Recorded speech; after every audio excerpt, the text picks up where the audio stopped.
নামাজ পড়াছো তোর আজকে গরম পানি দিয়ে মারিয়া ফেলাম। পর নামাজ আরো বেশি করে পর। জইলে পুরি আবার মত বেশি গরম পানি দেখলা কি বড় নামাজ। আজকে কেমনে নামাজে যাও দেখতে আজকে ঘর থেকে বেরোলে মরবি। ইস, হে আল্লাহ, যে আমাকে নামাজে যাইতে বিরক্ত করে, নামাজ পড়তে বিরক্ত করে, তাকে আপনি হাদায়াত দান করুন। আসসালামু আলাইকুম ওয়া রাহমাতুল্লাহ। আমিন।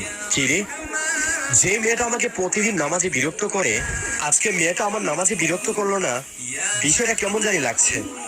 যাই একটু দেখি। এই দাঁড়াও, তোমার সাথে কিছু কথা আছে। কি কথা হুজুর? কথাটা হলো, তোমার বোন আমাকে প্রতিদিন নামাজে বিরক্ত করতো, কিন্তু আজকে সে আমাকে নামাজে বিরক্ত করলো না। ও তো অনেক অসুস্থ, ওর জন্য আমি ওষুধ আনতে যাচ্ছি। আসসালামু আলাইকুম। আপনি নাকি অসুস্থ? হ্যাঁ হুজুর, আমি অনেক অসুস্থ। দাঁড়ান, আমি আল্লাহর কাছে আপনার জন্য দোয়া করে দিচ্ছি। আমিন। হুজুর আমি তো সুস্থ হয়ে গেছি। সবই আল্লাহর ইচ্ছা।